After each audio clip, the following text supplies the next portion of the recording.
se acerca su venida, se oyen ya los pasos del rey que se aproxima.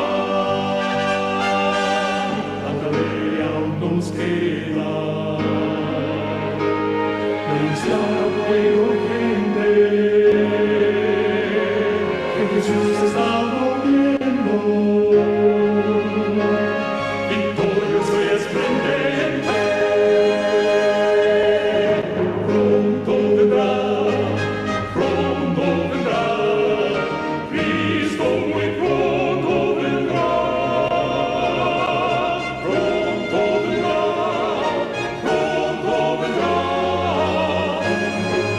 pronto Jesús.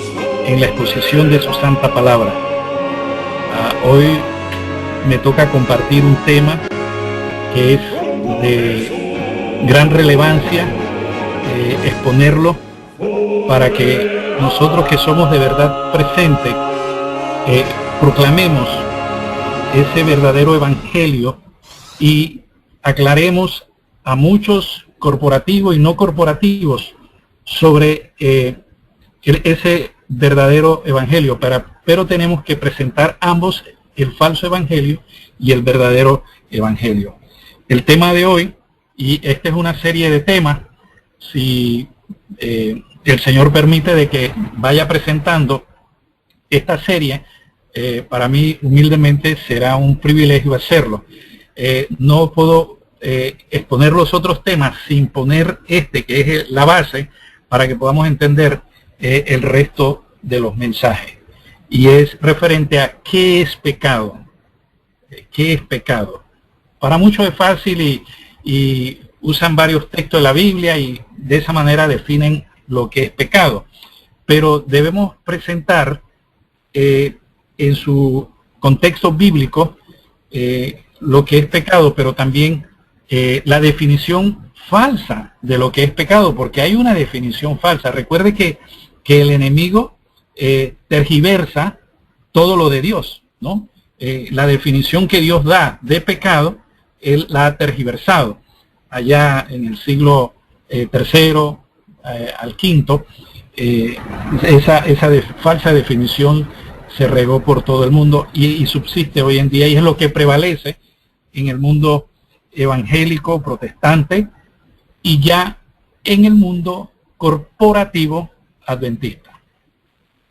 Y antes de entrar propiamente en el tema, vamos a inclinar nuestro rostro y vamos a tener una palabra de oración. Amante Padre, gracias te damos por tu amor, tu misericordia, pero también por tu justicia a favor de cada uno de nosotros. Señor, quitamos nuestras sandalias de la incredulidad, del prejuicio, del escepticismo, porque entramos en comunión contigo al abrir tu palabra, y tú nos concedas el Espíritu de Cristo, el Espíritu Santo en nuestras vidas, a fin de que Él pueda abrir nuestro entendimiento a tu palabra y podamos aceptar tu mensaje y podamos atesorarlo en nuestros corazones y compartirlo con aquellos que no lo conocen. Te rogamos que nos concedas tu gracia en este momento. Lo pedimos en el nombre de Jesús. Amén. ¿Qué es pecado? Es el título del estudio que vamos a tener en esta mañana. ¿Por qué prestar atención a algo tan negativo como el pecado? En realidad quizás para muchos predicadores no es un tema favorito, incluyéndome a mí.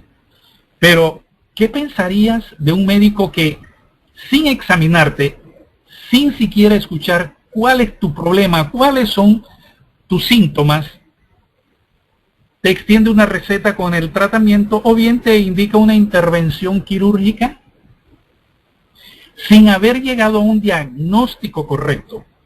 Olvida toda posibilidad de encontrar un tratamiento eficaz. En Mateo 1:21 nos dice la palabra de Dios: llamarás su nombre Jesús, porque Él salvará a su pueblo de sus pecados, no en sus pecados. Es una declaración tan sencilla como profunda y pone en evidencia toda desviación del Evangelio. El verdadero Evangelio siempre salva del pecado, no en el pecado. Podemos hacernos algunas preguntas, como por ejemplo, ¿qué es el pecado del cual vamos a hablar en esta mañana?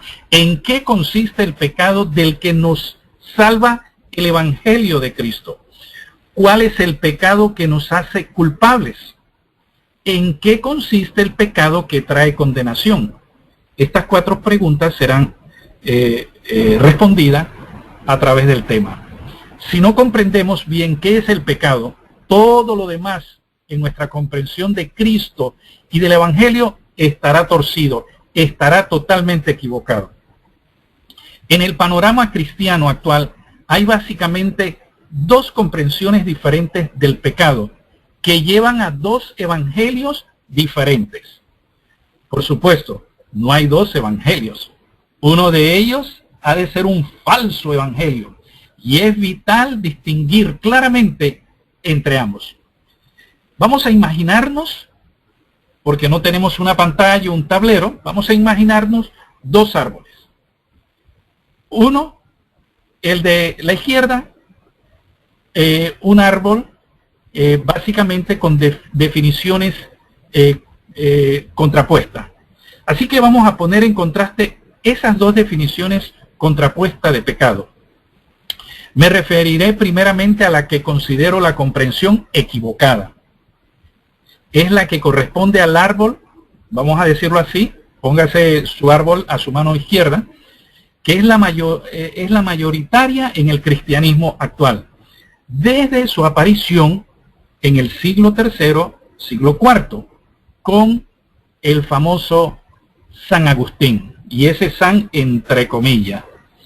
En esa definición se basa y construye el edificio del Evangelio del cristianismo popular. Es preciso comprender que no todo es error en un evangelio falso.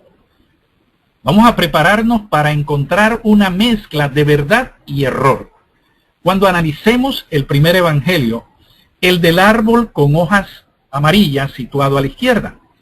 Mucha verdad, muchas cosas buenas, con un poco de error.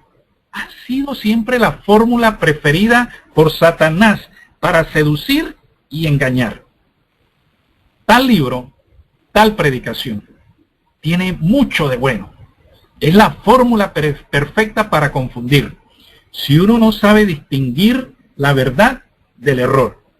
¿Y quién piensa que tal distinción es fácil? Está muy equivocado. Cuando sabemos positivamente que un libro es cuestionable, la única conducta segura es no abrir sus tapas. El Señor no nos va a proteger del veneno que contiene. Dialogar con el tentador es camino seguro a la ruina, tal como enseña la experiencia de Eva. Conozco muchos buenos cristianos, adventistas del séptimo día, que se estudian las doctrinas de los mormones o de los testigos de Jehová, dice, para poderlos enseñar o poderlos atacar. No necesitamos estudiar el error. Necesitamos conocer la verdad, estudiar la verdad. Después de haber analizado la definición errónea del pecado, prestaremos atención a la verdadera definición a la luz de la Biblia y el espíritu de profecía. Es la representada por el árbol, vamos a ponerle un color verde situado a su mano derecha. Bueno, para mí sería un placer poderle decir simplemente, vamos a ponerle que el árbol amarillo, el árbol a la izquierda es un árbol amarillo, representa el evangelio propio del cristianismo popular. Y el árbol verde representa al evangelio del adventismo, el que enseña la Biblia, el que Jones y Waggoner presentaron, y el que la sierva del Señor, Elena de White, apoyó. Pero tristemente no podemos decir eso. La cita que os voy a dar para comprender el evangelio representado en el árbol izquierdo corresponden a autores adventistas, tal como la presentan literalmente sus portavoces. Tanto los representantes de la nueva postura en el adventismo, digo yo, corporativo, no del adventismo verdad presente, una postura que es similar a la del cristianismo popular, como los representantes de la postura que considero verdadera, coinciden en afirmar una cosa: la comprensión de la naturaleza de Cristo y del Evangelio depende de cuál sea la comprensión acerca de lo que es pecado. La definición de pecado es la premisa, es la base sobre la que se va a edificar cada una de las dos comprensiones del Evangelio, que son tan divergentes e irreconciliables como la evolución y la creación. Una vez hayas decidido cuál es el concepto verdadero de pecado, habrás determinado todo lo demás en tu comprensión de la salvación. Pero yo voy más allá, en la comprensión de la vindicación del carácter de Dios, que es más importante que la salvación. Tras haber aceptado la validez de cierta base o fundamento, el edificio del Evangelio puede ser perfectamente lógico paso a paso. Sin embargo, una premisa falsa conducirá indefectiblemente a un falso Evangelio y a un falso Cristo. ¿Cómo caen los hombres en tal error?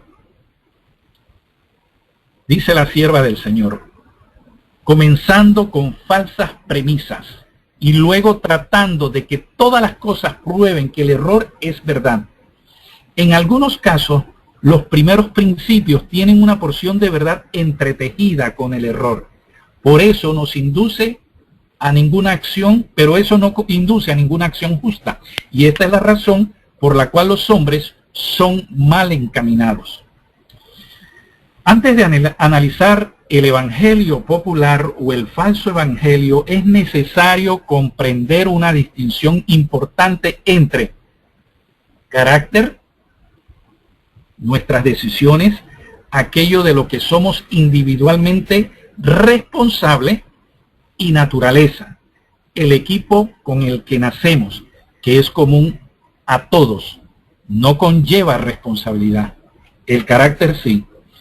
La naturaleza significa, por contraste con el carácter, aquello que no cambia ni puede cambiar en nosotros cuando nos convertimos ni cuando nos metemos al proceso de la santificación. Aquellos aspectos de nuestra humanidad, entre paréntesis caída, con los que habremos de convivir hasta la venida de Jesús. Aquello que solo será transformado en incorruptible a la final trompeta. Abro paréntesis. Recuerda que el carácter no cambiará entonces. Es ahora cuando cambia, antes del cierre de gracia. Por naturaleza caída o pecaminosa, me refiero a esto. Abro paréntesis, Adán y Eva, en Patriarcas y Profetas, página 35. Si cedían a la tentación, su naturaleza se depravaría y no tendrían en sí mismos poder ni disposición para resistir a Satanás.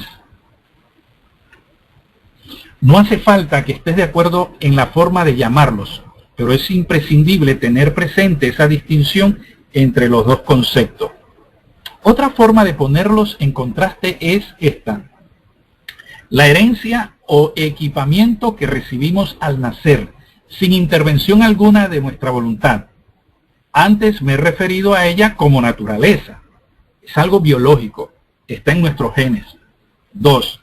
Lo que personalmente hacemos con ese equipamiento. Me refiero a eso como carácter. No es algo biológico, sino teológico. Está en nuestro corazón. Depende de nuestras decisiones.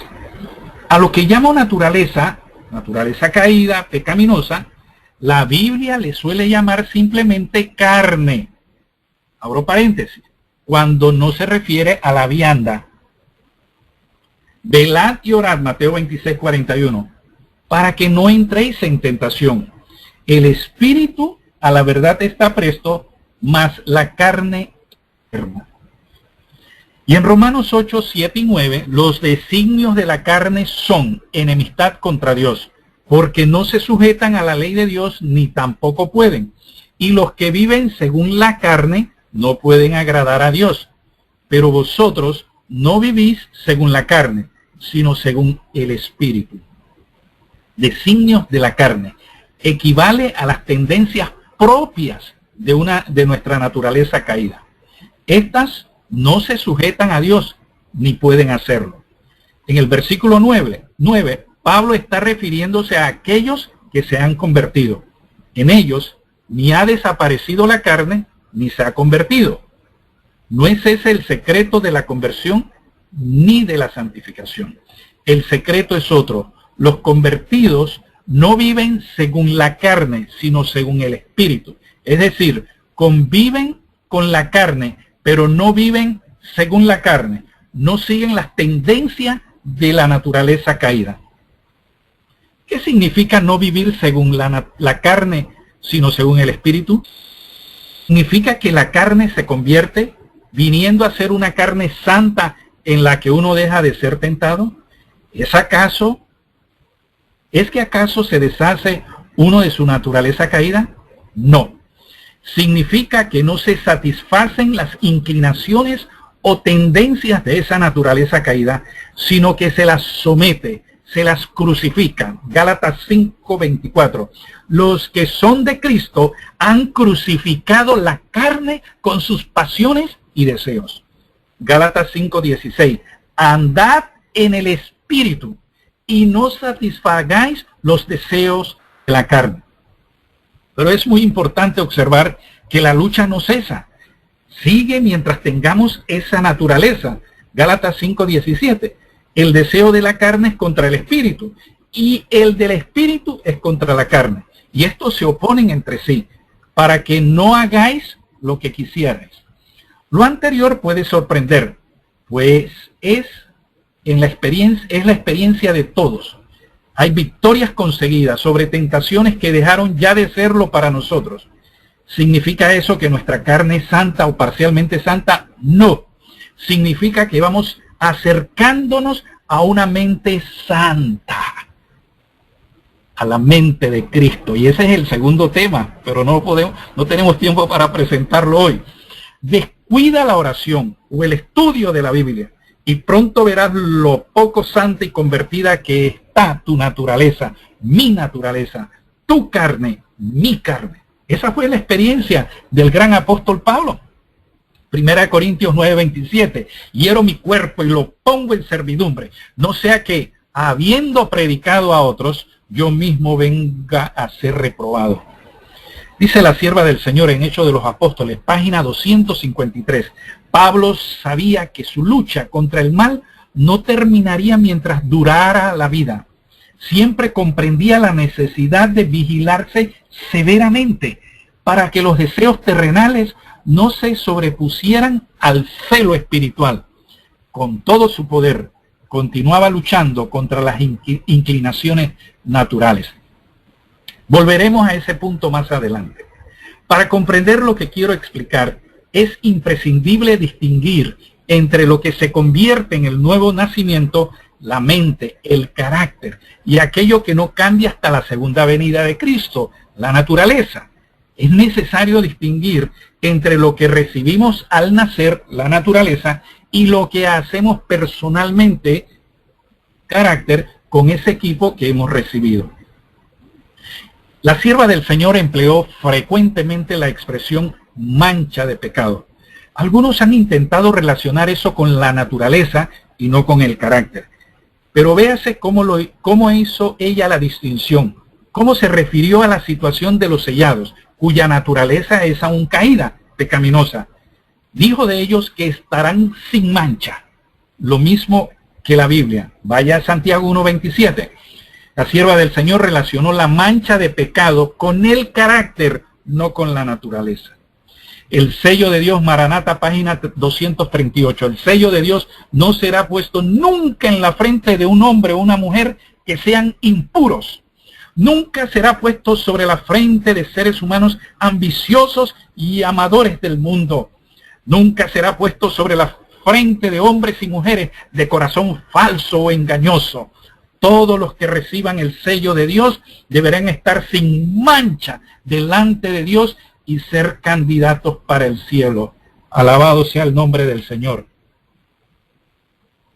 Un rayo de la gloria de Dios, una vislumbre de la pureza de Cristo que penetra en el alma, hace dolorosamente visible toda mancha de pecado y descubre la deformidad y los defectos de carácter humano.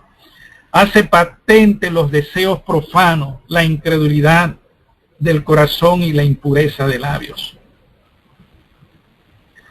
Realmente necesitamos estar en una comunión tan estrecha con Jesús por medio del Espíritu Santo. Estaba leyendo de Camino a Cristo, página 29. Un rayo de la gloria de Dios, una vislumbre de la pureza de Cristo que penetra en el alma, hace dolorosamente visible toda mancha de pecado y descubre la deformidad y los defectos del carácter humano.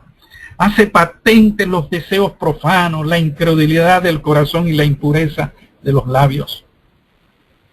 Pero ahora dirijamos la atención al falso evangelio. Veamos la definición del pecado en la que se basa este falso evangelio. La noción agustiniana del pecado original. Según ella, según esa definición de Agustín, eres pecador no por lo que haces, dices o piensas, sino porque hace 6.000 años atrás Adán y Eva pecaron. No estás condenado por lo que haces, sino por lo que eres, y lo eres por nacimiento, abro paréntesis. Tu naturaleza es mala, y eso es tu pecado y tu condenación. Esa es la definición agustiniana. Y del mundo cristiano hoy en día, que se han aglomerado, se han unido, lo que conocemos como el ecumenismo. Y tristemente, la corporación, la institución que ha robado el nombre del pueblo de Dios, porque han sido ellos que han robado el nombre de adventista del séptimo día, porque ese nombre se lo dio el mismo Jesús a su pueblo. Esa comprensión. Lo único que tienes que hacer para ser un pecador y estar condenado a la perdición eterna es nacer y respirar por primera vez. Así expresan esas teorías algunos de sus defensores. Aún en el adventismo corporativo, el hombre no se pierde por haber cometido pecados, sino por haber nacido de Adán. Por lo tanto, ya estás condenado en Adán, incluso antes de cometer pecados. Y esa es la razón por qué defienden tanto las aberraciones. Porque le dicen a los aberrantes que él nació con esa aberración. Y los psicólogos, instrumentos del diablo, porque la psicología, su padre Sigmund Freud, hizo experimentos con sus hijos, un depravado. Y hoy en día se enaltece a Sigmund Freud en la psicología. Y ya hay en las instituciones corporativas adventistas escuelas de psicología. ¿Hasta dónde ha llegado la perversión adventista corporativa, no del pueblo de Dios? Eres hijo de Adán, por lo tanto, su pecado es tu pecado y tu condenación. Hacemos elecciones pecaminosas porque somos ya previamente pecadores por naturaleza. Se defienden más a los criminales que a las víctimas y a sus familiares. Hay derechos humanos en favor de los criminales, de los depravados, de los corruptos en este mundo. Porque hacen elecciones pecaminosas, porque ya previamente, por naturaleza, iban a ser criminales o depravados. A nuestra naturaleza caída la llaman pecado, con mayúscula entre paréntesis. Y a nuestras elecciones al mal las llaman pecados, con minúscula. Pero ya en el adventismo corporativo yo escucho de los púlpitos decir que son errores. No es pecado. Según esa comprensión, tales pecados son una mera e inevitable expresión de la naturaleza mala que poseemos. Según suelen explicarlo mediante la ilustración de un volcán que en su interior contiene una magma en ignición. De vez en cuando tiene episodios, erupciones en los que libera parte de su energía, expulsando fuego y lava. Esos episodios no son más que una expresión de ese magma problema gigante que hay en su interior. ¿Por qué pierdes el dominio propio y cedes a una explosión de ira? Porque has nacido de esa manera, según el falso evangelio. Es solo una expresión de tu pecado, con mayúscula. El pecado habita en tu interior. Por lo tanto, de vez en cuando se hará visible en episodios o erupciones. Aún así, no cedieras a esos impulsos y no se manifestaran en elecciones pecaminosas, abro paréntesis, posibilidad solo teórica, que nunca se puede dar en ese evangelio. Estarías igualmente perdido y condenado por tu pecado, con mayúscula, que es el que heredaste de Adán. Hay variaciones de esa doctrina del pecado original. Algunos la entienden más bien como una herencia biológica, como si la justicia o la injusticia pudieran transmitir hereditariamente. Y otro más bien como una imputación de culpa por parte de Dios contra todo ser humano nacido como descendiente de Adán, pero en todo caso se trata del pecado entendido como un estado de la naturaleza recibida al nacer, ajeno y anterior a cualquier decisión tuya. La comprensión de ese falso evangelio demanda una confusión entre naturaleza común recibida y elecciones personales. Una de las formas en que se expresa es esta. Todos los seres humanos tenemos una experiencia en común. Hemos sido infectados por el pecado de Adán. Bueno, evidentemente esa comprensión aberrante demanda una excepción en Cristo, en quien no pueden haberse cumplido las leyes de la herencia. Abro paréntesis, en cuyo caso habría resultado igualmente infectado, cierro paréntesis. Por lo tanto, el razonamiento sigue así. Con la excepción de Cristo, y eso tiene un claro resultado, miren lo que escribió la Corporación en Guía de Estudio de Escuela Sabática en el 2014, en el segundo trimestre de la lección del jueves de mayo de ese año, del 8 de mayo. Y eso tiene un claro resultado. En consecuencia, cito esa guía, ninguna persona natural puede alguna vez pretender ser completamente justa. Ese dogma del pecado original es la base sobre la que el cristianismo popular ha edificado el evangelio. La reforma no lo cambió. Lutero, Calvino, etcétera, aunque renunciando a otros errores del romanismo, continuaron edificando su evangelio sobre esa misma premisa. Incluso la elevaron. El propio Lutero era un fraile agustiniano y aunque reformado, llevó ese equipaje a la reforma junto con otros más. Abro paréntesis. Como el falso día de reposo y la doctrina del infierno eterno. Cierro paréntesis. Históricamente, la teoría del pecado original es un concepto que surgió junto con la idea de la predestinación. Resumida y simplificada, la historia empezó más o menos así. Agustín era incapaz de dejar de pecar por más que se lo proponía y se esforzaba, lo que le llevó a la conclusión de que vivir sin pecar es imposible. Esa imposibilidad la atribuyó a todo ser humano que nace infectado por el pecado de Adán. Pero había un problema. Si todos tenían ese pecado por nacimiento, ¿cómo explicar que unos se salvaran y otros no? Y encontró esta solución, la predestinación divina. Esa comprensión implica un Dios emperador de corte militar, alejado, implacable, soberano, de voluntad irresistible y arbitrario. En ese paradigma, la distinción entre salvos y perdidos no corresponde al pecador en su elección, sino a Dios en su predeterminación. Aunque actualmente la mayor parte del cristianismo no profesa ya la predestinación, increíblemente sigue abrazando una comprensión del evangelio que surgió junto con ella y que es su doctrina gemela, la del pecado original. Hasta aquí la exposición de lo que constituye el pecado según el evangelio popular o el falso evangelio, que es representado por el árbol a la izquierda. Ahora veamos la comprensión bíblica representada en el árbol a la derecha. El pecado. El pecado es una elección que toma individualmente cada uno. Abro paréntesis, en el falso evangelio era la naturaleza recibida al nacer y no distinguía entre individuos. En contraste con la anterior, esta definición del pecado como elección es un concepto basado en la libertad, en el libre albedrío, el único terreno en el que puede manifestarse el amor y el único en el que tiene sentido el conflicto de los siglos. El cristianismo popular no puede tener una perspectiva correcta del conflicto de los siglos. Nos hemos preguntado, ¿por qué?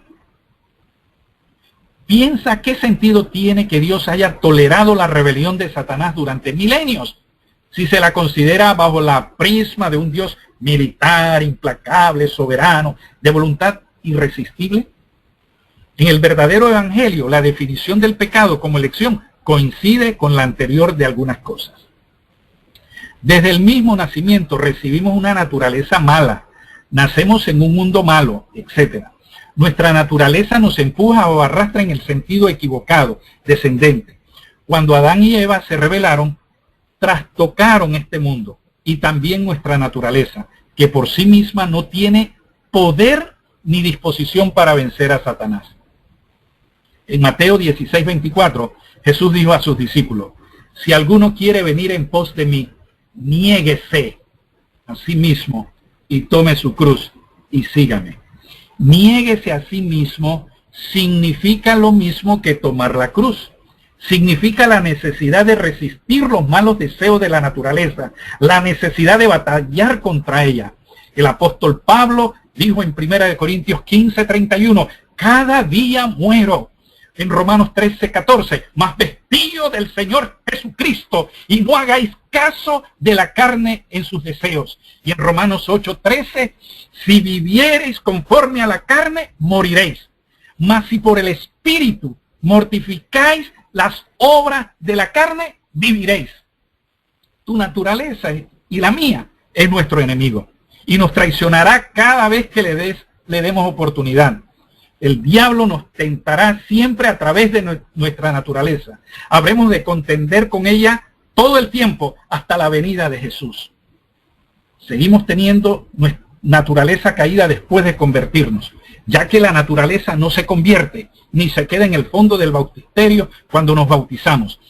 Seguiremos teniendo naturaleza caída después del sellamiento y seguiremos teniendo que contender con ella, aunque por entonces el mundo, abro comilla y cierro comilla, probablemente no nos atraerá en el sentido convencional de, abro comilla, vicio, cierro comilla, el diablo, a través de nuestra naturaleza todavía caída, nos tentará la duda y el desánimo mucho más que antes.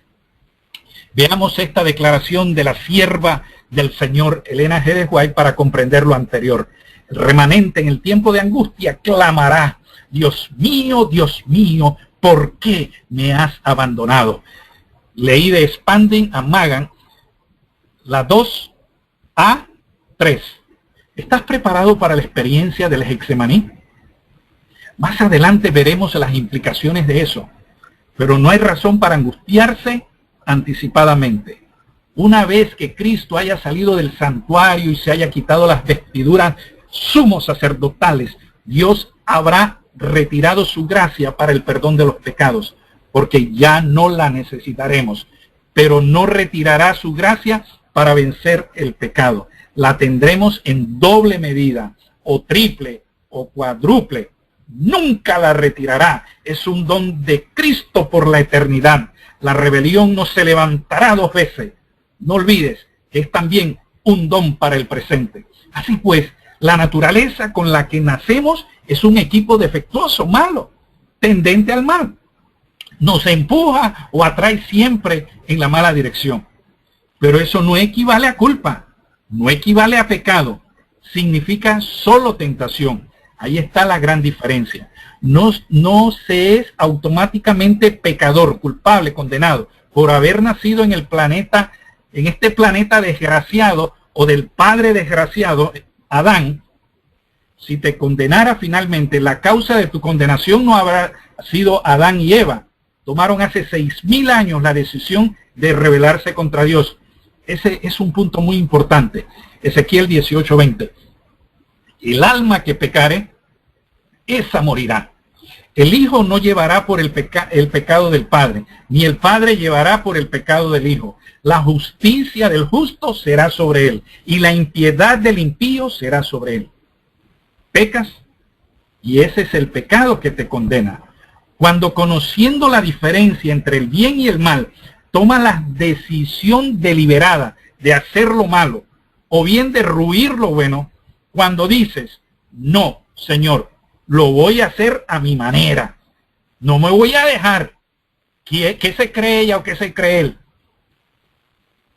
Eso es el pecado según el Evangelio eterno, el árbol a la derecha, la elección deliberada contraria a la voluntad de Dios. Una vez que conoces dicha voluntad, tu corazón lo sabe, pero eliges resistirlo e incurres en culpabilidad. Esta posición, que es la tradicional en el adventismo del séptimo día, abro paréntesis, hasta la incursión de los conceptos agustinianos importados por Desmond Ford. No es hoy la postura mayoritaria, pero sí es la que enseña la Biblia. ¿Necesitas algo más? Leo de hecho los Apóstoles, página 471. En comparación con los millones del mundo, los hijos de Dios serán, como siempre lo fueron, un rebaño pequeño. Pero si permanecen de parte de la verdad, como está revelada en su palabra, Dios será su refugio. Están bajo el amplio escudo de la omnipotencia. Dios constituye siempre la mayoría. Alabado sea su nombre. No siempre es malo pertenecer a la minoría. Noé, antes de entrar en el arca, era una minoría insignificante. Pero cuando salió del arca, era una amplia mayoría. A veces las minorías se convierten en mayorías. Tengamos la paciencia de los santos, la paciencia de las santas. Deja que el Señor obre y te alegrarás. La definición de pecado como naturaleza, abro paréntesis, pecado original, es incapaz de diferenciar entre mal y la culpa, entre el mal que hay en el mundo, en nuestra naturaleza, y la culpa que deriva del pecado personal. Razón por qué los científicos, los encargados del mal tiempo, y aún aquellos teólogos, no pueden explicar los males que hay hoy en día en el mundo. Y dan una explicación filosófica errada, equivocada. Veamos el mal y la culpa. Quizás esta ilustración ayude a distinguir entre el mal y la culpa. Al gato le encanta nuestra compañía, es afectuoso, reclama nuestras caricias, le gusta ronronear sobre nuestras rodillas. Es el compañero ideal. Pero al salir de casa se transforma.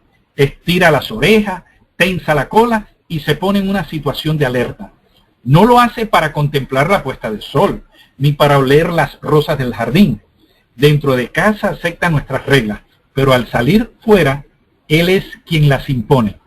Y solo hay dos reglas que cuentan. 1, escapar de todo lo que sea más grande que él. Y 2, cazar a todo lo que sea más pequeño que él. Vemos a nuestro gato jugando con un ratón aterrorizado que grita e intenta escapar. Lo mismo que nosotros. El gato también tiene una naturaleza caída. Dios no lo creó para hacer eso. Al entrar el pecado, su naturaleza se trastocó también. ¿Has visto lo que hace con el pobre ratón que no puede correr tan rápido como él y cae en su emboscada? Lo despacha rápidamente. No. En cierto momento, cuando ve que el ratón está a punto de rendir el alma, lo deja escapar, solo para volver a divertirse cazándolo otra vez y haciéndolo agonizar penosamente entre sus dientes y garras afilados, torturándolo literalmente, desmembrándolo trozo a trozo y quitándole la vida entre quejidos lastimeros de la forma más cruel. Cuando al pobre ratón le faltan las fuerzas para moverse, el gato lo lanza al aire con la esperanza de que la diversión pueda durar algo más. Es evidente que el gato no tiene la partícula de compasión, de humanidad, entre comillas, hacia el ratón, porque es otra criatura de Dios capaz de sufrir la angustia y el dolor. Lo contemplamos todo desde la ventana, lo que hemos visto. ¿Es bueno o es malo? Es malo, francamente malo. Entre paréntesis, al menos para el ratón. No forma parte del plan original de Dios. No tendrá lugar en la tierra nueva. ¿Qué hacemos cuando nuestro gato regresa a casa con la boca llena de espuma o trayendo el cuerpo del delito, el trofeo? Él espera que lo felicitemos, que se lo agradezcamos. Le tenemos preparado un tribunal con jueces y abogados y hemos previsto una prisión para el caso de que el veredicto sea de culpabilidad. No. Lo reconvenimos suavemente, lo limpiamos y damos de nuevo la bienvenida a casa al pequeño y entrañable asesino, entre comillas. ¿Qué es lo que acabo de hacer? Hemos hecho una distinción entre el mal y la culpa. Acaba de suceder algo lamentable, malo, pero no atribuimos culpabilidad a nuestro gato. ¿Por qué? Porque hemos determinado que su pequeño cerebro no alberga eso que llamamos conciencia o responsabilidad moral, que es la capacidad de distinguir entre lo moralmente correcto y lo que no es. El gato carece de responsabilidad, de habilidad para responder moralmente. Solo sabe hacer una cosa: seguir los dictados de su naturaleza caída. Ahí está la distinción. Mal, sí. Culpa, no. Pecado, no. Pasemos ahora a la esfera humana. Somos tentados a través de nuestra naturaleza, y ser tentados así forma parte del mal, pero no hay en esa naturaleza responsabilidad, culpa ni pecado. El pecado consiste en ceder personalmente a la tentación de satisfacer los deseos de nuestra naturaleza, en lugar de negarlos, de crucificarlos. El pecado requiere una decisión personal y no es transmisible de forma biológica, igual que no es transmisible la justicia. En Patriarcas y Profetas, la sierva dice: es inevitable que los hijos de Dios, los hijos, sufran las consecuencias de la maldad de sus padres, pero no son castigados por la culpa de sus padres, a no ser que participen de los pecados de esto. ¿Vemos la distinción? Consecuencia, mal, sí. Culpa, no. La culpa requiere participar personalmente por elección en el pecado. Aunque Satanás pueda instar, no puede obligar a pecar. Deseo de toda la gente, página 100. El tentador no puede nunca obligarnos a hacer lo malo. No puede dominar nuestra mente, a menos que la entreguemos a su dirección. La voluntad debe consentir y la fe abandonar su confianza y depositarla en Cristo, antes que Satanás pueda ejercer su poder sobre nosotros.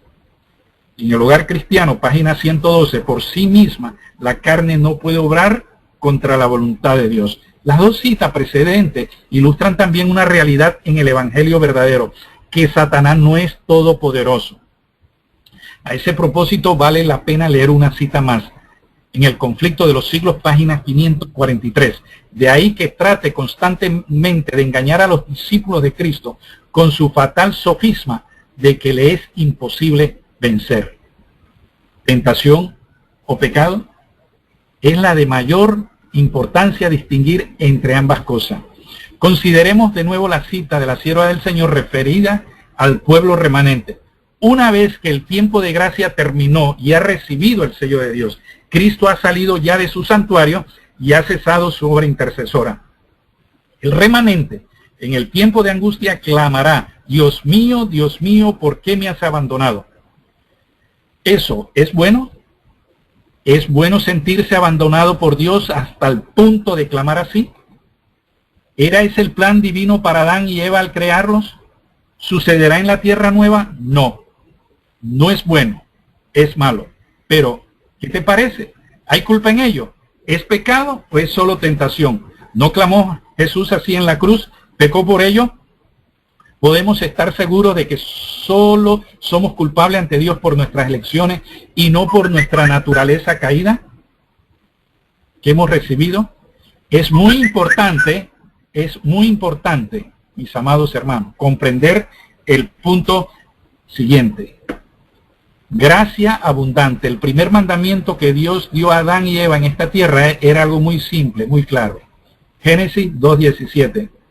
Mas del árbol de ciencia y del mal no comerás de él, porque el día que de él comieres morirás. Génesis 2:17. Ese texto siempre nos hace pensar. ¿Por qué? ¿Por qué comieron? ¿Llegaron a comer? Sí, comieron. ¿Murieron en el día de él comieres? Aparentemente murieron 900 años después. ¿Por qué no se aplicó la pena de muerte inmediatamente? ¿Se volvió el Señor de su promesa? La respuesta es que sucedió algo extraordinariamente importante. Y desde el primer libro de la Biblia tenemos que ir al último, Apocalipsis, para encontrarlo de forma explícita. Él, entre paréntesis, Cordero, fue muerto desde el principio del mundo. Apocalipsis 13:8. Eso también nos hace pensar por qué aparentemente el Cordero murió unos 4000 años después del principio del mundo. Piensa en esto. Yo puedo morirme esta noche o mañana, y sin embargo ahora estoy tan tranquilo gracias a mi total desconocimiento del futuro. Pero pienso en lo que puede significar para Dios. Con un conocimiento perfecto del futuro, su decisión de humillarse y venir a ser una criatura, tomar nuestra naturaleza debilitada, exponerse como un ser indefenso a la humillación y a los ataques de Satanás, viviendo en el territorio donde éste se había hecho fuerte y cargado sobre sí los pecados del mundo con su terrible consecuencia. Solemos pensar en los sufrimientos de Cristo, referidos solo a sus años en esta tierra, especialmente al final de su ministerio terrenal. Una noticia reciente nos habla del fallecimiento de un ciudadano americano por causas naturales, tras haber pasado 19 años en el corredor de la muerte en espera de su decreta ejecución. Si yo estuviera en esa situación, creo que yo preferiría que me ajusticiaran la semana próxima más bien que dentro de un año. Jesús, nuestro Salvador, estuvo 4000 años en el corredor de la muerte, experimentando en su mente omnisciente eso que nosotros solo podemos apreciar débilmente en el Getsemaní y en el Calvario. Su sufrimiento no comenzó allí ni terminó allí. La sierva del Señor nos dice: diariamente sufre la agonía de la crucifixión. Diariamente los hombres y mujeres lo atraviesan al deshonrarlo, al rehusar hacer su voluntad. Dios imputó el pecado de Adán y Eva, pero no lo imputó a nosotros, sino a sí mismo. Y no solo lo hizo eso con el pecado de Adán, sino con el de cada uno de nuestros pecados personales. Isaías 53:6. Jehová cargó en él el pecado de todos nosotros. Segunda de Corintios 5:19. Ciertamente Dios estaba en Cristo, reconciliando al mundo a sí mismo, no imputándole sus pecados. Cristo tomó sobre sí la sentencia de muerte en el jardín del Edén. Fue inmolado desde el principio del mundo. En Review and Herald del 23 de abril de 1901, dice la sierva del Señor: Adán escuchó las palabras del tentador y cayó en el pecado al rendirse a sus insinuaciones. En su caso, ¿por qué no se aplicó la pena de muerte inmediatamente? Abro paréntesis. ¿No es esa la pregunta que nos hemos hecho? Cierro paréntesis. Porque se encontró un rescate. El unigénito Hijo de Dios se ofreció voluntariamente para tomar sobre sí el pecado del hombre y para hacer expiación por la raza caída. El instante en que el hombre acogió bien las tentaciones de Satanás e hizo las mismas cosas que Dios le había dicho que no hiciera, Cristo, el Hijo de Dios, se colocó entre los vivos y los muertos diciendo: caiga sobre mí el castigo, estaré en el lugar del hombre, tendrá otra oportunidad. Carta 22 del 13 de abril de 1900. Y está en el Comentario Bíblico, tomo 1, la página 1099. ¿Qué significa en el instante? ¿Y qué significa entre los vivos y los muertos? Entre los vivos, Adán y Eva, y los muertos, Adán y Eva, nuestros padres estuvieron aquel día a un latido de la muerte inmediata y eterna. La carta sigue. En Faith I Live By, página 75. Tan pronto como hubo pecado, hubo un Salvador. Cristo sabía que tendría que sufrir, sin embargo, se hizo el sustituto del hombre. Tan pronto como Adán pecó, el Hijo de Dios se presentó como garantía en favor de la raza humana. Tanto poder para evitar la condenación pronunciada sobre los culpables cuando murió en la cruz del Calvario. La raza humana estuvo aquel día en peligro de extinción. ¿Sabes quiénes eran entonces Adán y Eva? Eran la raza humana.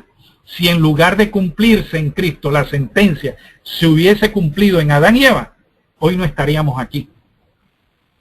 Gracias a Dios por no haberles imputado a ellos su pecado, ni tampoco a nosotros. ¿Estamos agradecidos de que el Cordero diese ese paso aquel día al principio del mundo? Observe, Cristo intervino en el instante por su propia iniciativa. No acudió cuando el hombre le pidió socorro. No fue a buscar a Adán y Eva cuando se estaban escondiendo de él.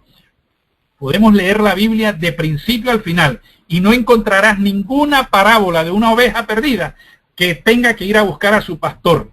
Pero encontrarás la maravillosa ilustración de un buen pastor en la búsqueda arriesgada de su oveja perdida. El Cristo que adoramos no es un Dios impasible, implacable, sino un Dios apasionado por nosotros, por sus criaturas, que nos busca mucho antes de lo que lo busquemos a Él, que nos ama más que a sí mismo, que más que a su vida, como demostró entregándola por nosotros. De tal manera amó Dios al mundo, que arriesgó su propia existencia para salvarnos. Observa también esto. Lo que hizo el Cordero, lo hizo en favor de toda la raza humana. No tiene nada que ver con el arrepentimiento de Adán. Fue ineficaz, no solo para los que creen. Fue en favor de todo hombre que viene a este mundo, desde su primera respiración hasta la última, o hasta que veamos venir a Cristo. Vertió lo que se había perdido en Adán. Romanos 5:8. Como por la transgresión de uno vino la condenación a todos los hombres. De la misma manera, por la justicia de uno, Cristo, alabado sea su nombre, vino a todos los hombres la justificación que procede vida. El Cordero inmolado trajo la vida a todo ser humano, restituyendo su capacidad de elegir, y rodeó la tierra con una atmósfera de gracia a fin de que todo el que lo acepte de lo más profundo de su corazón tenga vida eterna. En 2 de Timoteo 1:9-10, Dios que nos salvó y llamó con vocación santa, no conforme a nuestras obras, mas según el intento suyo y gracia, la cual nos es dada en Cristo Jesús antes de los tiempos de los siglos, mas ahora es manifestada por la aparición de nuestro Salvador Jesucristo, el cual quitó la muerte y sacó a la luz la vida y la inmortalidad por el Evangelio. Eso es lo que hizo el Cordero en aquel día terrible, inmolarse desde el principio del mundo. Tiene una profundidad y trascendencia tan infinitas que la eternidad no bastará para que lleguemos a comprenderlo en su plenitud. Por eso no podemos aceptar la teoría del pecado original. Abro paréntesis, la condenación por nacimiento. Porque según esa teoría es como que si Cristo no hubiera intervenido, como si no hubiera hecho nada. Pensemos en esto. Cuando Cristo paga el rescate por algo, ¿queda totalmente pagado? ¿Tengo que añadirle algo? ¿O tengo que volverlo a pagar? ¿Pagó Cristo el rescate por el pecado de Adán y Eva cuando murió en la cruz? ¿Lo pagó completamente? Si es así, ¿cómo sería posible que los hijos de Adán, tú y yo, naciéramos aún condenados por el pecado de Adán? Son interrogantes. ¿Comprendes que el dogma agustiniano del pecado original significa hollar, pisotear al Hijo de Dios y pisotear su santa sangre? Es una grave acusación contra el carácter de Dios. es atribuir a Dios el carácter de Satanás. Observa esto. Si en el día del juicio final, uno, aunque sea solo uno, puede argumentar con veracidad ante Dios que la causa de su condenación está en la naturaleza que recibió debido al pecado de Adán o de Eva o de ambos o de la serpiente, ¿qué quiere decir eso? ¿Quién es entonces el responsable? ¿Quién es el culpable último? Especialmente una comprensión de Dios como soberano de voluntad irresistible. ¿Comprenden la implicación? ¿Comprendemos por qué la teoría del pecado original, la naturaleza heredada culpable, le gusta tanto al enemigo de Dios y de nuestras almas y le encanta al mundo evangélico y protestante y a los corporativos llamados adventistas? Hay muchos que murmuran en sus corazones contra Dios. Dicen, heredamos la naturaleza de Adán y no somos responsables por nuestras imperfecciones naturales. Encuentran defecto en los requerimientos de Dios y se quejan de que pide aquello que no tienen poder para dar. Satanás hizo la misma queja en el cielo, pero esos pensamientos deshonran a Dios. El que Cristo se interpusiera de forma inmediata y sin haber sido solicitado no equivale a salvación universal ni obligada.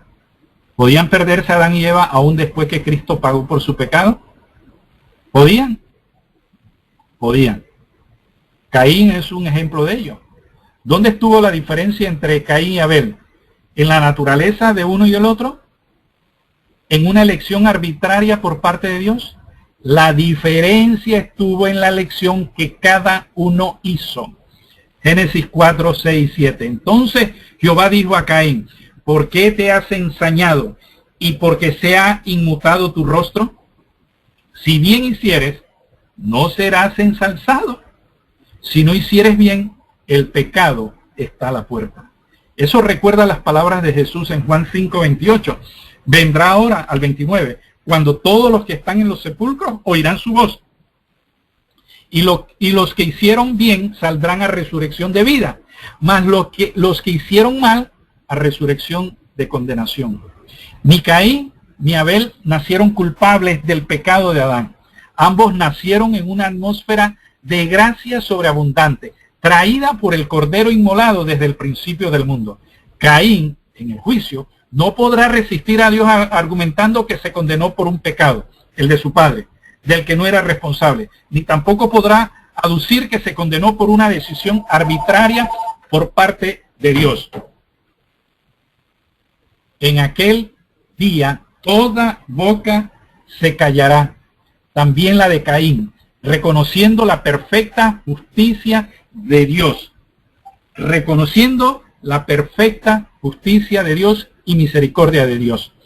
Caín se condenó, pero no por la naturaleza pecaminosa que heredó, sino por la elección pecaminosa que hizo. Se condenó cuando rechazó el remedio que le había sido dado, el Cordero inmolado desde el principio del mundo. Esa es la única forma en que podemos perdernos nosotros y todo el que se pierda.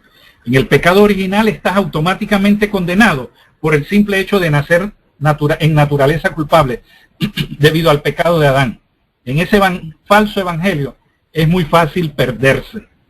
En contraste, entendiendo el pecado como elección, es evidente que Dios ha hecho difícil tu perdición y mi perdición. La única forma en que podemos perdernos es eligiendo pisotear a Cristo crucificado. Juan 3, 18, 19, 3, 10 al 36 y Marcos 16, 16. El que cree en él no es condenado, mas el que no cree ya es condenado, porque no creyó en el nombre, no confió, no aceptó en el nombre, que es el carácter del unigénito Hijo de Dios. No es el mero simple nombre del unigénito Hijo de Dios. Esto es profundo. Aquí habla del carácter de Dios, del Hijo de Dios. Y esta es la condenación. Porque la luz del carácter de Dios vino al mundo. Y los hombres amaron más las tinieblas que la luz, porque sus obras eran malas. ¿Cuál nos dice el texto anterior que es la causa de la condenación? ¿El pecado de Adán? ¿La naturaleza con la que nacemos? ¿Es eso lo que dice la sierva del Señor en el libro Our High Calling, página 11? Ella dice: el amor infinito ha establecido un camino por el cual los redimidos del Señor pueden transitar de la tierra al cielo. Ese camino es el Hijo de Dios. Se han enviado guías angélicos para dirigir nuestros pies errantes. La gloriosa escalera del cielo se ha colocado en todos los caminos del hombre, dificultándole la senda hacia el vicio y la locura. Para poder entregarse a una vida de pecado, tienen que pisotear al Redentor crucificado. ¿Nunca has leído la frase, cada bebé nacido en el mundo necesita un Salvador? Pues lo tiene. Cada bebé que nace en el mundo tiene un Salvador. Cada bebé nace en este mundo bajo la sombra poderosa y vital de la cruz de Cristo. Y lo mismo pasa con cada ser humano en cada latido suyo y en cada respiración. Ese bebé crecerá y en algún momento recibirá el conocimiento de la luz verdadera que alumbra a todo hombre que viene a este mundo, y tomará su decisión, o bien de perderse pisoteando al Cordero inmolado, o bien de salvarse aceptando el don de Cristo. Comprender eso nos permite presentar a Cristo a otros, no como nuestro Salvador, sino como quién es y quién es ya nuestro Salvador, como quien nos ha salvado de la muerte, como el que nos ha dado vida, nos ha dado cada respiración, cada alegría, cada don en esta vida, especialmente el poder elegir, junto con el regalo del conocimiento de su amor por Él y su ruego de que lo acepte como su Salvador y Señor para vida eterna. Isaías 44:22. Yo deshice como a nube tus rebeliones y como a niebla tus pecados. Tórnate a mí, porque yo te redimí. Y el deseo de toda la gente, la sierva del Señor, página 615, dice: a la muerte de Cristo debemos aún esta vida terrenal. El pan que comemos ha sido comprado por su cuerpo quebrantado. El agua que bebemos ha sido comprada por su sangre derramada. Nadie, santo pecador, come su alimento diario sin ser nutrido por el cuerpo y la sangre de Cristo, santo o pecador. La cruz del Calvario está estampada en cada pan, está reflejada en cada manantial. Elena de White nos amonestó a hacer de Cristo el centro de todo discurso. Eso incluye también el discurso relativo al pecado. No podemos considerar la situación del ser humano caído ignorando el hecho más trascendente en relación con la entrada del pecado que podemos leer en Romanos 5, el versículo 2 en adelante. De la misma forma en que todos estábamos en Adán cuando éste pecó y su pecado nos afecta, nos infecta a todos. Todos estábamos en Cristo cuando Él se encarnó. En relación con el bautismo de Jesús, en la página 91 y 92 nos dice el deseo de toda la gente, entre paréntesis, Jesús pide el testimonio de que Dios acepta la humanidad en la persona de su Hijo. ¿Quién pide esto? Jesús, en su intercesión. Y las palabras dichas Jesús a las orillas del Jordán: este es mi Hijo amado, en el cual tengo contentamiento, abarcan a toda la humanidad. Él nos hizo aceptos en su amado. Su nombre es Emmanuel. Emmanuel no significa Dios con él, significa Dios con nosotros.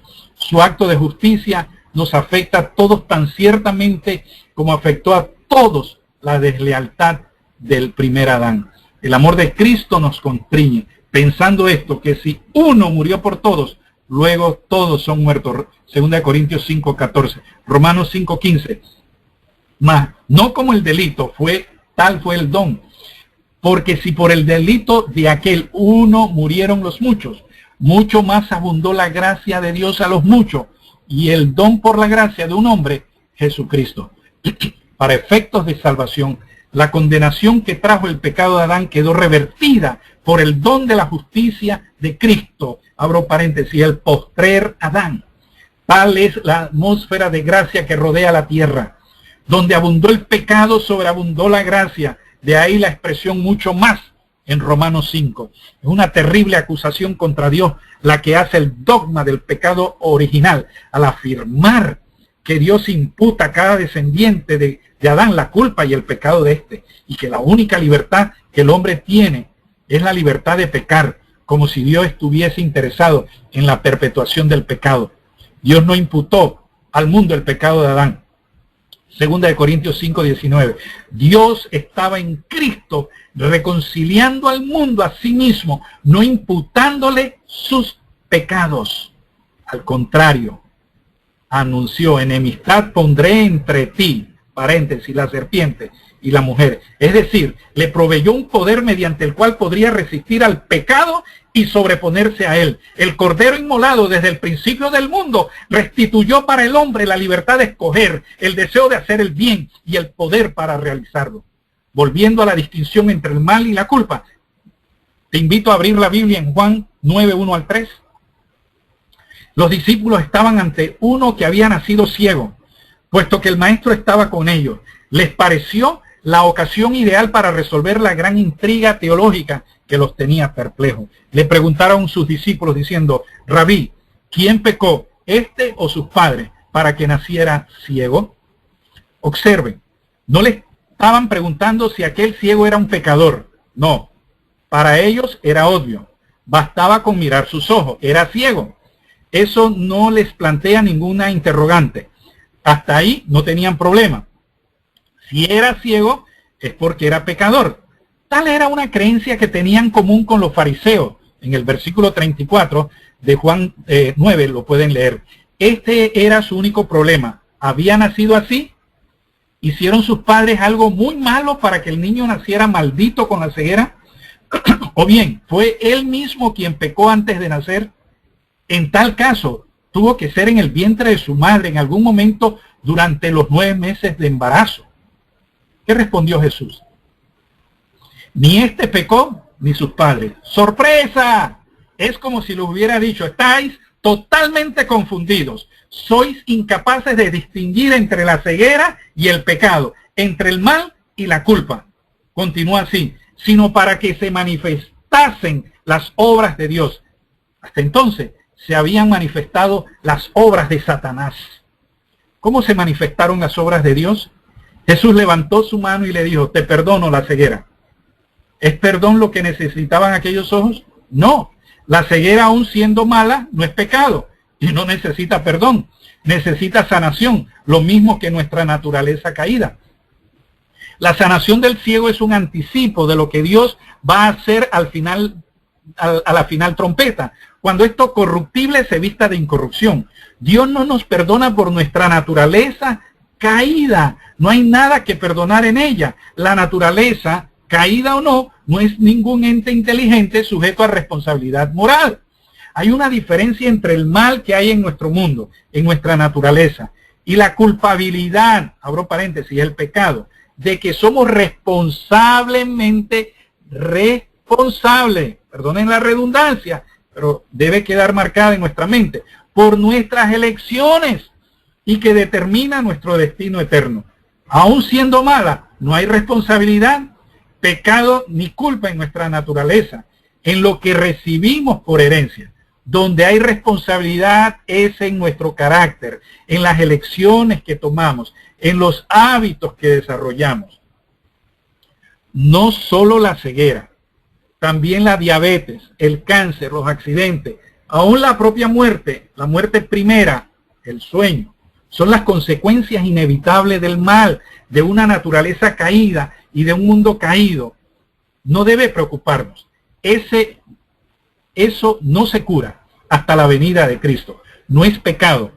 Y aun si pasamos al descanso, para el que cree no hay condenación o segunda muerte, sino que ya tiene vida eterna. La primera muerte es resultado inevitable del mal. La segunda muerte o condenación eterna es la penalidad por la culpa o el pecado del que somos personalmente responsables al resistir a Dios, al negar la salvación en Cristo y al pisotear la sangre de Cristo Jesús.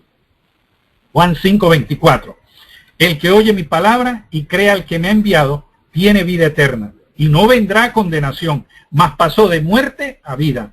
De cierto os digo, vendrá hora, y ahora es, cuando los muertos oirán la voz del Hijo de Dios, y los que oyeren vivirán. Cuando nos arrepentimos, Dios perdona nuestra culpa. Nuestro futuro cambia radicalmente. Desaparece la penalidad, de forma que hemos pasado de muerte a vida. Somos justificados por la fe.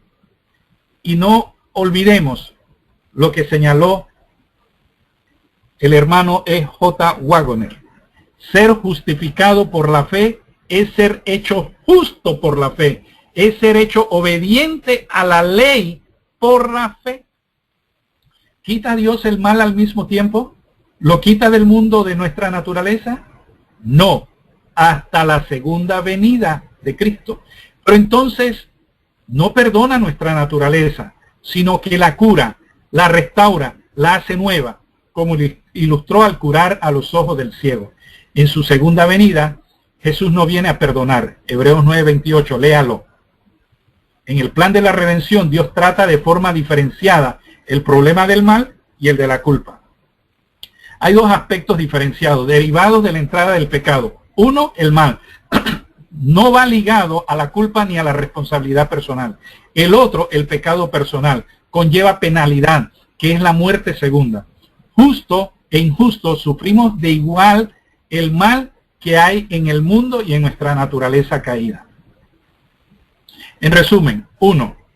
Nuestra naturaleza caída es como la ceguera. Nos afecta a todos por igual, según las leyes de la herencia y del azar. No es pecado y no requiere perdón, sino sanación. Dicha sanación tendrá lugar en la segunda venida de Cristo, cuando esto corruptible sea cambiado en incorrupción.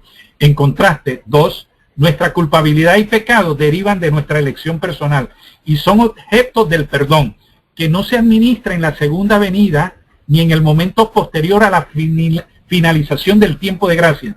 Sucede hoy, ahora. Sucede cuando te entregas al Señor. Sucede cada día. Pablo dice, cada día muero.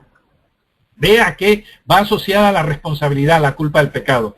Jesús le dijo, si fueras ciego, no tendrías pecado. Mas ahora porque decís, vemos, por tanto vuestro pecado permanece. Juan 9:41. ¿A qué ligó Jesús el pecado? ¿A la naturaleza heredada o a la elección basada en el conocimiento? Los fariseos tenían la misma naturaleza caída que nosotros, pero Jesús afirmó que de no haber tenido conocimiento, no habrían tenido pecado, en el sentido de que Dios no lo habría tenido por culpables. En Testimonio, tomo 1, la página 113, el ángel dijo, si se recibe luz y esa luz se pone de lado o se rechaza, entonces viene la condenación y el desagrado de Dios. Pero antes de que se reciba la luz, no hay pecado, porque no hay luz que ellos puedan rechazar. Y en Obreros Evangélicos, la página 170, la luz pone de manifiesto y corrige los errores escondidos en las tinieblas. Y al aparecer en ella, la vida y el carácter de los hombres debe cambiar de una manera correspondiente para estar en armonía con ella. Los pecados que eran una vez pecados de ignorancia, debido a la ceguera de la mente, no pueden ser ya practicados sin culpa. La comisión de pecados de ignorancia es una cosa mala. Dios no puede ser nunca honrado de esa forma, pero aún así, siendo algo malo, no hay culpa menos que exista el conocimiento. Muchos redimidos guardarán su primer sábado camino de la Nueva Jerusalén al llegar allí. En Santiago 4:17, el pecado pues está en aquel que sabe hacer lo malo y no lo hace. El conocimiento y la elección hacen la diferencia entre el mal y la culpa. ¿Sabe un bebé de 2 semanas hacer lo bueno? ¿Lo saben los gatos? Habrás observado que si nosotros aplicamos mecánicamente la definición bíblica de pecado, transgresión de la ley, hay personas a quienes Dios da por inocentes, que aparentemente habrían de ser condenadas. Pero recuerda, la ley es espiritual y solo Dios lee los corazones, por lo que Él solo puede juzgar y aplicar correctamente la ley. Encuentro de gran utilidad la definición de culpa que propuso Ralph Larson en su libro The Word Was Made Flesh. Y una joya que recomiendo que lean de todo corazón. Culpa es la asignación de responsabilidad por parte del autor de la ley, relativa a la decisión del transgresor de la ley. Eso implica varias cosas. Si no hay transgresión, no puede haber culpa, y la naturaleza no es transgresión. Si no hay decisión, tampoco puede haber culpa, y la naturaleza no es decisión. También significa que, aunque habiendo transgresión, si Dios no imputa responsabilidad, por ejemplo, por desconocimiento o incapacidad, tampoco hay culpa. Además de ser bíblico, es de sentido común. Cuando un niño de 2 años hiere accidentalmente a su hermano al dispararle la pistola que encontró en el cajón donde la guarda su padre, que es policía, no lo tratamos igual que cuando se produce el mismo resultado con la misma pistola sacada del mismo cajón por parte de su otro hijo de 20 años. El niño de 2 años y el de 20 tienen la misma naturaleza, pero no el mismo conocimiento ni capacidad de elección. En el caso del niño pequeño ha sucedido algo malo, muy malo, pero no hay culpa ni pecado como en el caso de su hermano mayor. He necesitado muchas veces, muchas palabras, para intentar demostrar que la culpabilidad no radica en nuestra naturaleza, sino en nuestras elecciones. Cristo solo necesitó 5 palabras para explicarlo de forma magistral. ¿Recuerdas lo que le dijo a la mujer sorprendida en el adulterio? Ni yo te condeno. Vete y no peques más. ¿Qué te parece que era el pecado para Cristo? ¿La naturaleza que poseía aquella mujer o la elección pecaminosa que había hecho? ¿No te parece que la perdonó precisamente de aquel pecado por el que la querían condenar? Este punto es muy importante.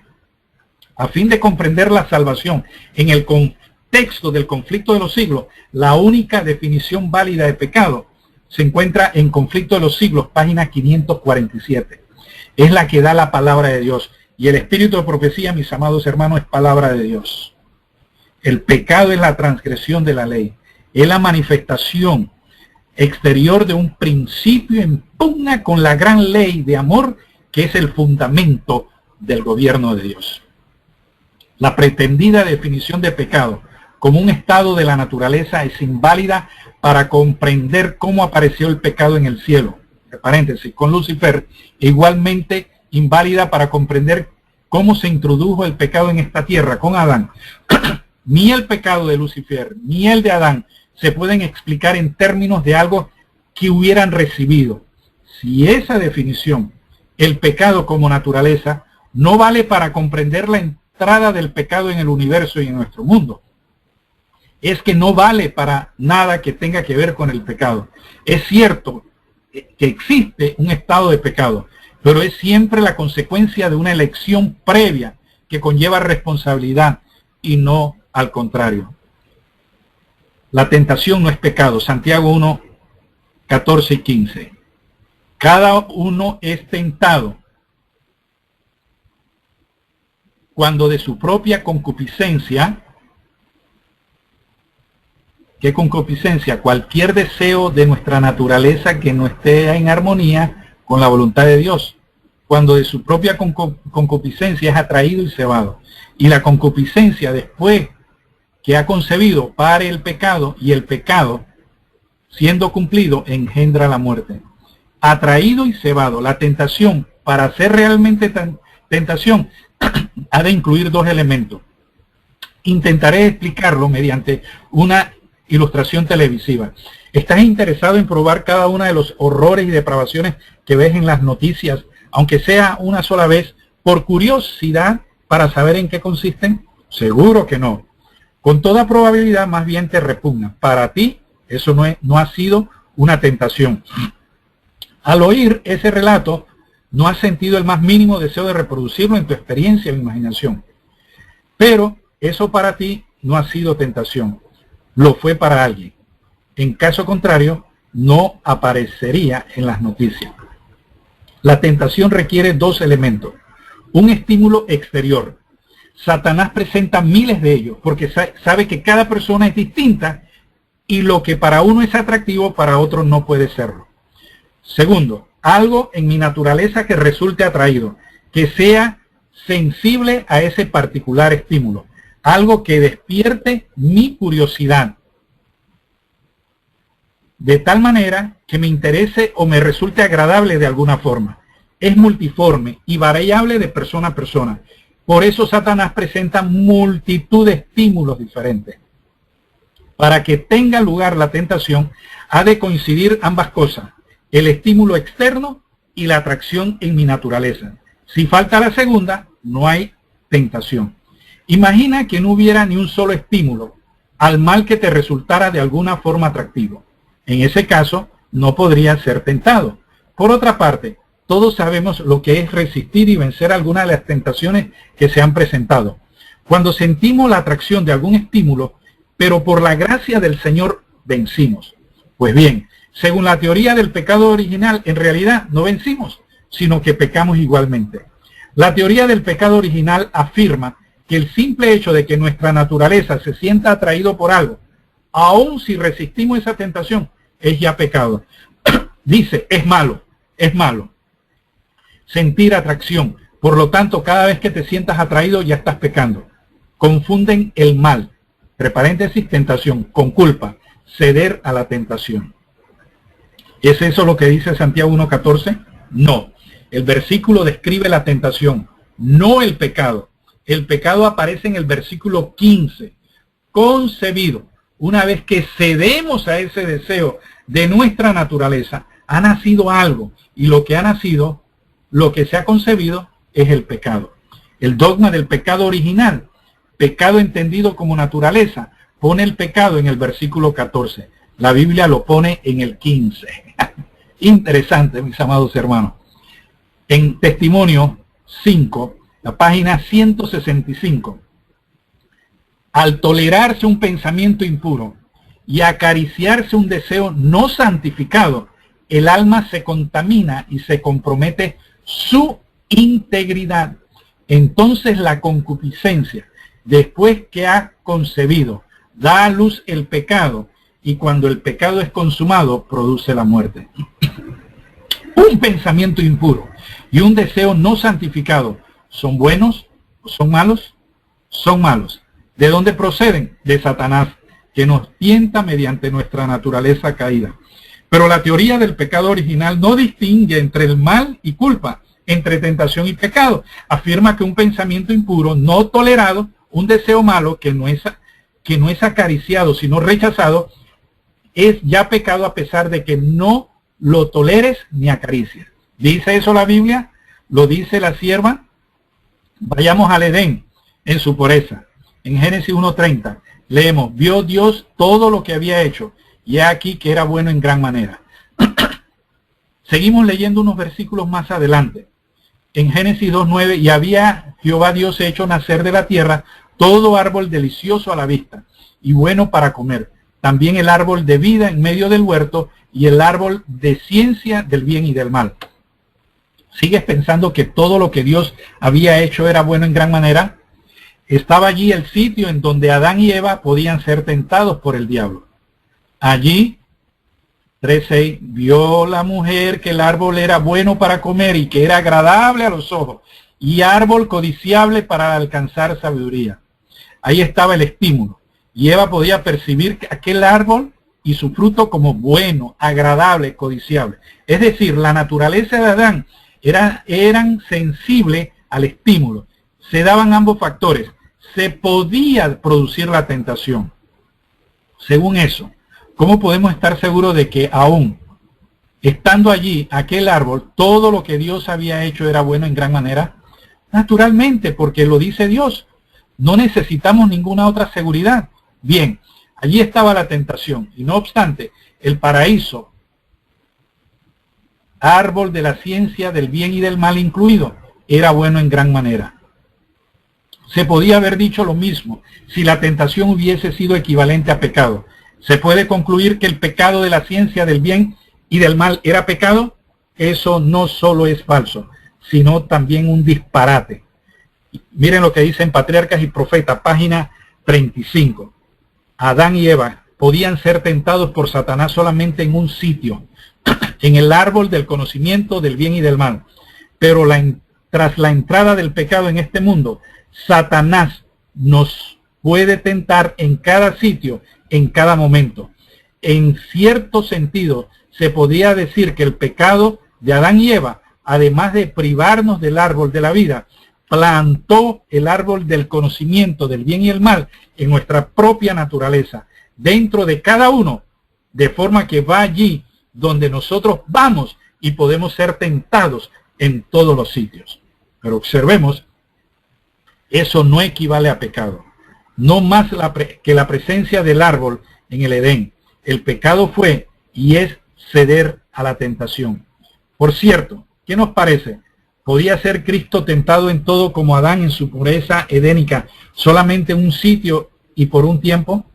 ¿O podía ser tentado a lo largo de toda su vida en esta tierra, en todos los sitios? Observa cuál era la idea de San Agustín, el inventor de la teoría del pecado original sobre el pecado de Eva. Él dice, nuestros primeros padres cayeron en abierta desobediencia porque ya estaban con anterioridad secretamente corrompidos, ya que el acto malvado jamás se habría llevado a cabo a menos que viniera precedido por una voluntad malvada. El acto malvado, por lo tanto, la transgresión de comer el fruto prohibido, fue cometido por personas que ya eran malvadas. Ese mal fruto solo pudo darse en un árbol corrompido. En otras palabras, pecaron porque eran pecadores. Ahora, si no fue una elección del hombre la que corrompió su naturaleza, sino que hubo una corrupción de su naturaleza antes de que el hombre hiciera una elección, entonces, ¿quién es el responsable último del problema? Es extraño que esa sea una doctrina favorita del acusador de Dios y de los hermanos. ¿No se escucha algo parecido en el adventismo corporativo hoy en día? Se viene escuchando desde la década del 50, específicamente 1957.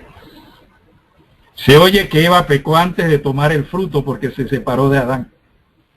Es cierto que fue imprudente y se expuso al peligro, pero ¿qué es pecado? Es cuando Dios da un mandamiento y conociendo ese mandamiento los transgrede voluntariamente. Dios no le ha dado a Eva el mandamiento: no te separarás de Adán, porque el día en que te separes de él morirás. El consejo que los ángeles le transmitieron al efecto de no separarse de Adán era una advertencia, una ayuda, una salvaguardia, pero no un mandamiento. Ni siquiera tocar el fruto habría constituido pecado. Tras el pecado, Dios dijo a Adán, por cuanto comiste del árbol, y esa fue la razón. La tentación no equivale a pecado, a menos que creamos en un diablo todopoderoso. Satanás no puede hacer pecar a nadie sin ganar antes su consentimiento. Los pensamientos y deseos que Satanás trae a nuestras mentes no son pecados, sino tentaciones con las que se propone hacernos pecar. Testimonio, 5 páginas 165. Creo que ya lo habíamos leído anteriormente. Nadie puede ser forzado a transgredir. Primero tiene que ganarse el consentimiento propio. El alma tiene que proponerse cometer el acto pecaminoso antes que la pasión pueda dominar la razón o la iniquidad, o que la iniquidad triunfe sobre la conciencia. No importa cuán fuerte sea la tentación, no es excusa para el pecado. Seremos tentados hasta la segunda venida de Cristo, o bien hasta que pasemos al descanso. Cuando seamos sellados y se acabe el tiempo de gracia, no se nos dará una carne santa. Seguiremos teniendo la misma naturaleza caída y seguiremos siendo tentados. La tentación es parte de la vida en una naturaleza degradada, en un mundo del que Satanás es temporalmente el príncipe, aunque por usurpación. No podemos hacer nada con nuestra naturaleza, pero sí con nuestro carácter. Y será este el que decida nuestro destino.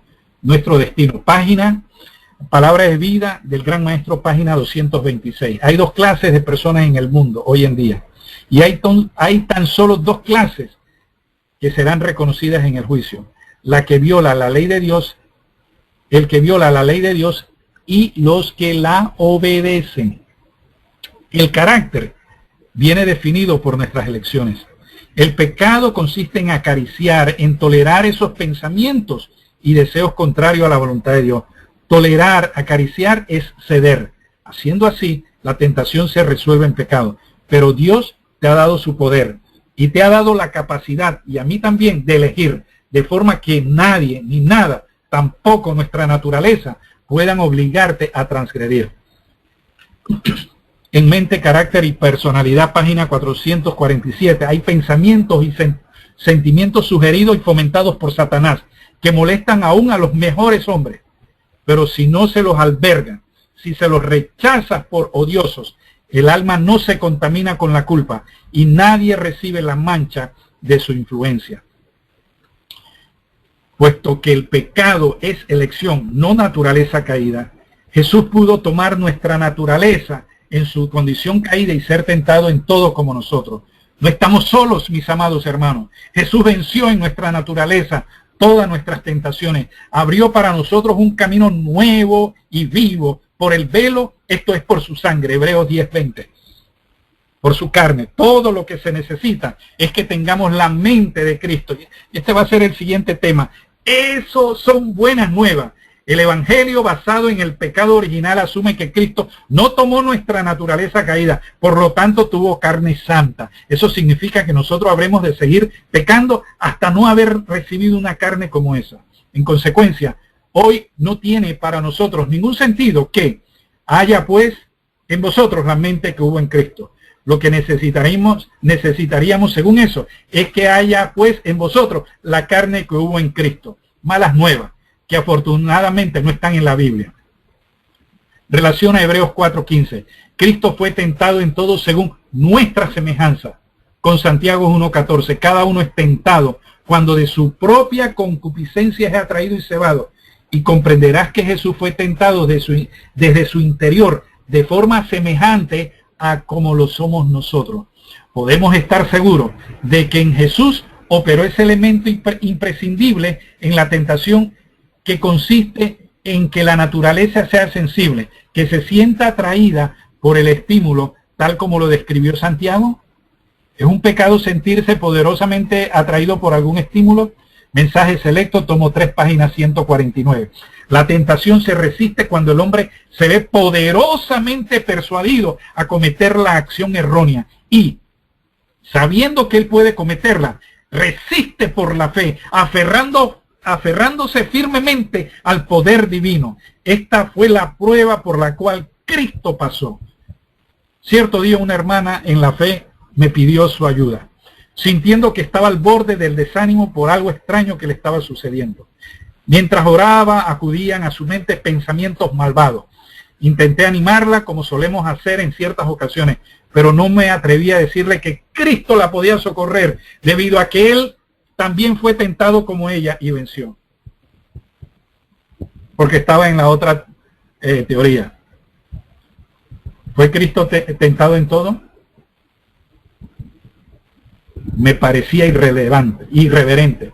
Mi temor a ser irreverente, no obstante, estaba camuflado una falta de fe en la palabra del Señor. Tentado en todo según nuestra semejanza, pero sin pecado. El texto nos habla de una diferencia, pero la diferencia no está en la tentación, sino en el pecado. Abro paréntesis, en ceder o no a la tentación, teniendo en cuenta que solo en virtud de que Él mismo padeció siendo tentado, es poderoso para socorrer a los que son tentados. Sucede que si creo que Cristo no pudo ser tentado en alguna de las tentaciones que a mí me afligen, en ese punto no tengo Salvador. Pero es precisamente ahí donde lo necesito. Meditemos en el texto de Hebreos 2:18 y nos daremos cuenta de que es imposible escapar a esa conclusión. En mensaje selecto, tomo 3, la sierva del Señor dice en la página 205, yo no pude hallar ayuda a esa hermana a tener precisamente lo que necesitaba, el socorro de un Salvador cercano a la mente. No supe encomendarla a un Salvador poderoso para socorrer a los que son tentados. Y no se trata solo de una tentación que producía desánimo a aquella hermana. ¿Nunca te ha sucedido que al rato de haber comenzado una oración te das cuenta con alarma de que tu pensamiento se perdió divagando en una especie de monólogo o diálogo contigo mismo que ha descendido a temas comunes y que ya no estás hablando con tu Padre Celestial? ¿Nunca te ha sucedido que te hayas dormido orando? ¿O que tus oraciones resulten molestas por malos pensamientos que acuden a tu mente, como sucedía a la hermana? ¿Nunca te has sentido alarmado y tentado al desánimo por ese motivo? Pero un día encontré esta declaración. Ojalá la hubiese tenido antes. Algunos se dan cuenta de su gran debilidad y pecado y se desaniman. Satanás echa su corona su sombra entre ellos. Y el Señor Jesús, su sacrificio expiatorio, dicen, es inútil que yo ore. Mis oraciones están mezcladas con malos pensamientos que el Señor no las oirá. Esas sugestiones son de Satanás. En su humanidad, Cristo enfrentó y resistió esta tentación y sabe cómo socorrer a los que así son tentados en los lugares celestiales. Página 78. Y para terminar, mis amados hermanos, nuestro Salvador descendió hasta el pozo en el que tú y yo estamos. En su encarnación no hubo trampa ni falsedad. No te saca del pozo ni a ti ni a mí lanzándonos una cuerda desde arriba, sino que desciende hasta donde tú y yo estamos.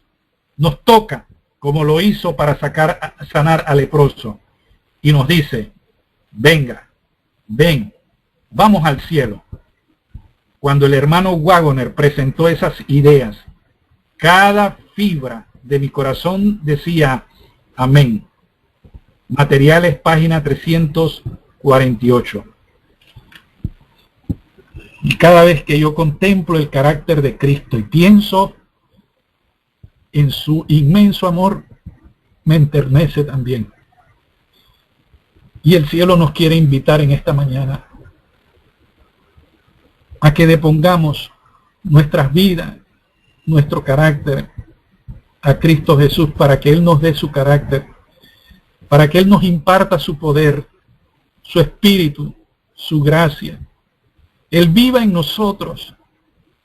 Vamos a orar, mis amados hermanos. Amante Padre, gracias te damos, porque desde el principio del mundo, Cristo se interpuso entre los vivos y los muertos, ofreciéndose a favor no solamente de Adán y Eva, sino de toda la raza humana, incluyéndonos a nosotros que hemos escuchado este glorioso mensaje.